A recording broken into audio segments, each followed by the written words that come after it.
안녕하세요. 금요사건 파일 디바제시카입니다. 만약 여러분의 지인이나 이웃에서 끔찍한 범죄를 저지른 전과범이 있다면, 물론 그걸 쉽게 알 수 없을 수도 있지만 만약 알게 됐다면 여러분이 무섭고 경계를 보이는 건 당연하겠죠. 그런데 그런 살벌한 살인을 해놓고도 당당하게 살아가는 사람들이 있다면 우리는 분노가 치밀 수밖에 없습니다. 근데 그게 가능하냐고요? 어쩌면 그들은 지금 여러분 곁에 있을 수도 있을 텐데요. 지금으로부터 약 24년 전인 1997년 7월 9일입니다. 전라남도 화순군에서 아주 끔찍한 사건이 벌어지죠. 이 화순읍에 위치한 설화 아파트에 살고 있던 5살 A양이 평소처럼 미술학원을 갔다가 집에 돌아오게 돼요. 집 앞에서 초인종을 눌렀는데 자신을 반겨줘야 될, 문을 열어줘야 될 엄마가 아무런 반응이 없는 겁니다. 심지어 집안에는 3살 된 동생이 있었는데요. 아이가 칭얼거리는 소리마저 전혀 들리지 않고 고요했죠. 어쨌든 아이는 계속 초인종을 누르고 있었습니다. 그런데 10분 뒤쯤 마침 근처를 지나가고 있던 A양의 이모가 너 무슨 일이야? 하고 이 상황을 알게 돼요. 뭔가 심상치 않았죠. 그리고 다급히 아이의 아빠에게 연락을 합니다. 그렇게 황급히 집에 도착한 아빠가 열쇠로 문을 열고 안으로 들어가게 되는데요. 그곳에서 아빠를 맞이한 건 피비린내 나는 죽음이었습니다. 집 안은 난장판이 돼 있었어요. 그런데 이뿐만 아니라 욕조에서 처참한 모습으로 아내가 사망해 있었고요. 그리고 둘째 딸의 시신도 거기서 발견되죠. 곧이어 경찰과 감식반이 도착했습니다. 그리고 한눈에 봐도 이 아내의 시신 훼손 상태가 끔찍하다라는 걸 알았지요. 온몸 곳곳에 칼로 찔린 자상이 있었고요. 너무 심각해서 장기의 일부가 몸 밖으로 튀어나와 있을 정도였습니다. 그리고 3살이었던 둘째 딸은 욕조 속에 머리를 넣은 채 엎드린 자세로 발견이 되었는데 뭔가에 머리를 맞은 흔적은 있긴 했어요. 하지만 정확한 사인은 익사였죠. 그러니까 물에 빠져서 죽은 겁니다. 숨을 못 쉬어서요. 경찰이 여기서 약 10시간에 걸쳐서 현장 감식을 진행을 했어요. 그러면서 찾아낸 게 있어요. 약 30개의 지문과 함께 10점 정도의 족적을 찾아내요.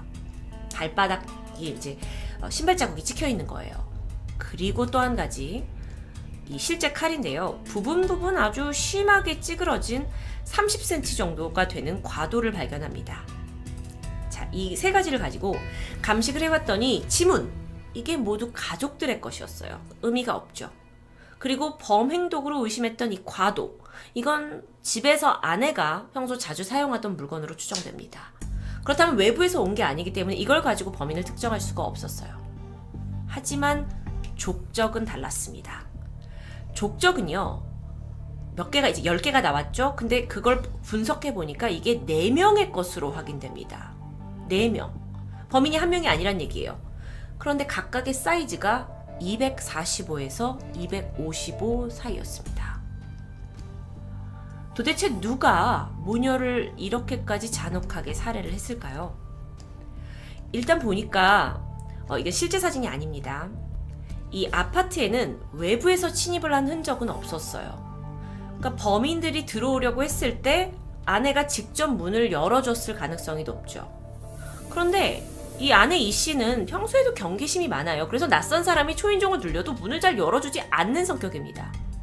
그렇다면 범인은 평소 그녀와 알고 있는 일면식이 있는 사이라고 추정할 수 있죠. 다시 족적 이야기를 해보면요. 이 발견된 4개의 서로 다른 족적, 이게 이 사건을 풀어나가는데 어쩌면 좀 큰 역할을 했다고 볼 수 있어요.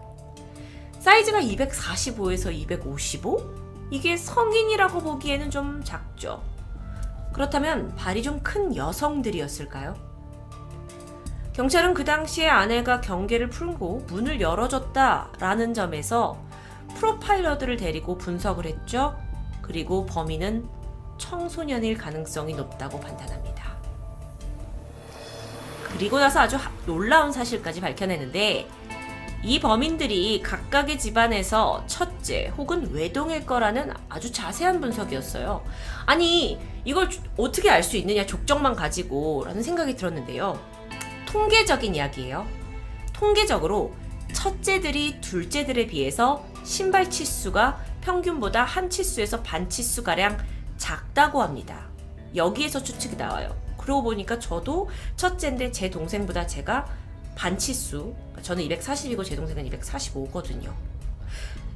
이게 왜 그러냐면, 태아가 자궁문을 이제 벌리고 나오잖아요. 출산이 되는 과정에서 처음으로 태어나는 아이들은 둘째, 셋째보다 많은 어떤 힘을 소모하기 때문이라고 합니다. 저도 처음 알게 된 사실이에요. 자, 어쨌든 거기까지 추측을 했고, 그 범행에 사용됐던 과도 기억하시죠? 그 과도로 봤을 때 칼날 부분이 굉장히 여러 군데 막 이렇게 찌그러져 있어요. 그럼 이건 어떻게 해서 생긴 거냐? 아마도 가해자들이 피해자를 찌르는 과정에서 이렇게 손상된 것으로 보이죠. 그런데 보면 과도예요. 그래서 잡기 편하게 손잡이가 이렇게 되어 있습니다. 그런데 주방용 과도가 이 범행에서 쓰였을 때요, 보통 범인들이 긴장을 하면 손에 땀이 맺히잖아요. 그러면 칼이 손에서 미끄러질 수밖에 없다고 해요. 그 경우에 손에 창상이 남게 되는데, 이때 프로파일러들과 전문가들이 이렇게 얘기해요. 분명 범인은 손바닥에 상처를 입었을 거다라고요. 자, 그러면 여태까지의 이 모든 것들을 종합해 봤을 때 피해자, 그러니까 범인은 이 피해자와 가까운 거리에 살거나 또는 평소에 얼굴을 알고 있는 17살에서 19살 되는 청소년들로 추정됩니다. 그리고 그들은 각 가정에서 첫째 혹은 외아들일 가능성이 크고요. 또한 범인 중 누군가는 손바닥에 상처가 있겠죠. 경찰이 이걸 토대로 주변 사람들을 탐문하기 시작했어요. 그리고 놀랍게도 이 프로필과 아주 유사한 한 인물이 나오게 됩니다. 이게 어디서 나오게 되냐면, 죽은 이 씨의 그 여동생이 경찰 조사에서 이런 말을 해요. 앞집에 살고 있는 김군, 얘 남학생이 하나 있는데 예전에 뭐 집에 여자친구를 데려와서 포르노를 즐겨보는 것 같더라. 근데 이웃들이 뭐라고 하든 막 소리를 크게 틀어놔서 불만을 가진 적이 있었다. 게다가 심지어 엘리베이터 안에서 이 둘이서 키스와 애무를 하면서 막 남의 눈을 전혀 의식하지 않는 듯해 보였다라는 거죠. 그때 이제 경찰이 이 김군 좀 평범한 학생이 아닐 수 있다 생각을 하고 이 아이를 조사 해볼 필요가 있다라고 느끼게 되는데요. 그러면서 바로 이 김군의 집을 찾아가게 돼요. 그리고 집안을 살펴보던 중에 현관에 있는 슬리퍼 밑창에서 혈흔을 발견합니다. 확인해보니 사건 현장의 혈흔과 일치했고요. 이 슬리퍼의 족적 역시 현장에서 발견된 것과 일치했죠. 그 당시 김군은요, 광주에 있는 할아버지 집에서 지내고 있었어요. 혹시 낌새를 알아채고 피해 있었던 건 아닐까요? 하지만 확실한 증거가 있습니다. 그래서 바로 화순으로 소환을 당했고요. 경찰이 김군한테 이렇게 말해요. 너 이제 수사에서 빠져나갈 수 없을 만큼 확실한 증거가 우리한테 있다. 그러니까 자백하고 용서를 빌어라. 그렇게 수사가 시작된 지 10분째 김군이 서럽게 흐느끼면서 범행 일체를 털어놓습니다. 단독 범행이 아니었어요. 공범이 있었는데요. 범행을 함께 했던 최군, 최양, 윤양도 차례차례 검거됩니다. 제가 지금 이름을 호명하는 걸 보셨겠지만 2명의 남자아이와 2명의 여자아이였어요. 프로파일링을 했던 그 결과와 같이 주범이었던 김군과 최군은 둘 다 외아들이었습니다. 특히 최군의 손바닥에서는 상처가 발견됐고요. 무엇보다도 놀라웠던 건 이들 중 가장 어린 사람은 15살이고 가장 나이가 많은 사람도 고작 18살이었죠. 그렇다면 도대체 이 아이들이 앞집 아줌마와 3살짜리 아기까지 살해하게 되는 범행 동기가 뭘까요? 동기가 너무 궁금합니다. 그게 너무 황당하게도 금품을 노리면서 이 범행이 시작됐다고 말합니다. 7월 7일 오후였어요. 채군과 최양 그리고 윤양이 이 김군을 만나기 위해서 화순에 도착하게 돼요. 김군은 채군하고 평소 친하게 지내던 후배 사이인데 후배한테 야, 한탕 할 때가 있다 내려와라 하고 제안을 했고, 이때 채군이 여자친구 최양과 최양의 친구인 윤양까지 같이 데리고 화순으로 온 거였죠. 사실 네 사람 다 학교에 다니지 않고 있어요. 소위 얘기하는 불량 청소년이었다라고 볼 수 있죠. 그렇게 이 세 명의 친구가 와서 김군의 집에서 함께 지내게 됩니다. 그리고 7월 8일부터 바로 다음 날부터 본격적으로 이 아파트 일대를 돌면서 금품 갈취를 시도하게 되죠. 내 생각만큼 일이 쉽게 풀리질 않아요. 아니, 일단 주민들이 아무리 얘네들이 어리다 해도 모르는 애들한테 쉽게 문을 열어줄 리가 없습니다. 그리고 애들이 대범하게 창문을 뜯어가지고 침입을 하기도 했어요. 근데 보니까 집에 금품이 없었던 거예요. 그러다가 사건 당일인 7월 9일입니다. 김군의 어머니가 야, 애들 너무 오래 있는 거 아니냐, 돌려보내라 하고 재촉해요. 그러니까 김군이 마음이 급해진 거예요. 그래가지고 야, 앞집 털자 하면서 앞집 침입 계획을 세우게 됩니다. 근데 걸리는 게 있었죠? 김군과 앞집 아줌마는 안면이 있어요. 서로 얼굴을 알아요. 들키면 바로 신고당할 가능성이 높다는 거죠. 이런 고민을 막 하고 있던 중에 후배였던 채군이 말합니다. 죽이면 되잖아. 이렇게 설득을 했고요. 옆에서 그걸 듣고 있던 최양과 윤양 역시 동조를 했고요. 이후에 애들이 그럼 어떻게 앞집 아줌마를 죽이지? 하고 대화를 나눴고요.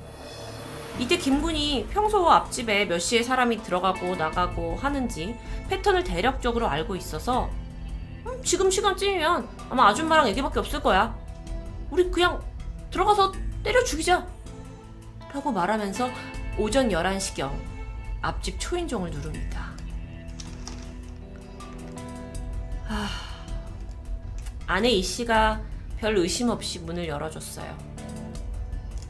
그리고 문이 열리자마자 채군이, 그 후배였던 채군이 아줌마를 밀어붙였고 무자비한 폭행이 이어졌죠. 이후에 이씨가 실신합니다. 그러니까 김군하고 채군하고 이 두 명 남자아이가 그녀를 화장실로 옮겨요. 그리고 넥타이로 손과 목을 묶어놓죠. 그러는 동안에 두 명의 여자아이 최양과 윤양은 거실 TV를 크게 틀어놓습니다. 소리가 새어나가지 않도록요. 그리고 이후에 다 처리됐다 싶어가지고 거실과 안방을 막 뒤져가지고 다이아몬드 반지와 몇 가지 예물 그리고 현금 11만 원 정도를 훔치게 돼요. 그런데 그러는 사이에 이씨가 정신을 차려요. 그리고 막 범인들한테 빌면서 내가 절대로 신고하지 않겠다, 살려달라, 그리고 우리 아이는 건들지 말아달라 하고 애원합니다. 하지만 이때 김군은 아랑곳하지 않고 그녀를 칼로 찔러 살해했죠. 이후에 시신을 화장실 욕조에 엎드린 자세로, 물에 엎드린 자세로 넣었고요. 확인을 위해 다시 수차례 거기서 칼로 찔러요. 너무 끔찍합니다. 그렇게 죽음을 확인한 후에 거실로 나갔는데 거기에 누워있던 3살 둘째 딸이 깬 거예요. 가서 물었죠. 애기야, 너 나 누군지 알아? 옆집 오빠잖아요. 애가 방긋방긋 웃으면서 고개를 끄덕여요. 그러니까 김군이 채군한테 아이를 죽이라고 명령하죠. 그리고 채군은 인삼주 병이었대요. 이렇게 굵직한 병으로 아이 머리를 내리칩니다. 그리고 엄마와 똑같이 욕조로 옮겨서 물이 담긴 곳에서 애가 숨을 못 쉴 때까지 머리를 담그게 되죠. 그래서 아이가 익사로 사망했던 거예요. 저는 이걸 정말 듣고도, 이 상세한 내용을 듣고도 정말 이 세상에 저런 일이 가능한가라는 정말 놀라움에 정말 경악스러웠는데요. 그게 범인이 청소년 4명이었다라는 게 더 충격적입니다. 근데 여기서 애들이 그냥 나가지 않아요. 증거인멸을 해야 된다 하면서 온 집안에다 물을 뿌리죠. 그리고 나서 밖에 나가서 바로 시내에 있는 금은방으로 가가지고 아까 훔쳐온 예물하고 다이아몬드 반지 팔려고 했습니다. 근데 보니까 이게 주민등록증이 없으면 안 된다는 거야. 그래? 꼬리가 잡히면 안 되니까. 그리고 그냥 금품을 유기했다고 해요. 버렸다고 해요.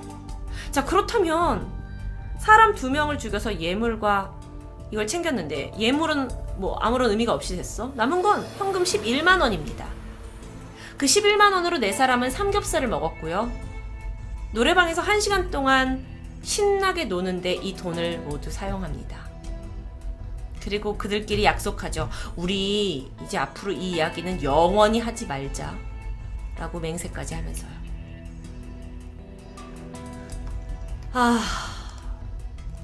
이 사건은요, 범인의 정체도 밝혀졌고 범행 동기도, 게다가 범행 과정까지 다 밝혀지면서 너무도 충격적인 사건인데, 의외로 사건이 발생한 1997년 당시에는 크게 화제가 되지 않았습니다. 그 이유는 범인들이 청소년이라는 이유로 재판과 처벌받는 과정이 전혀 공개되지 않았기 때문이에요.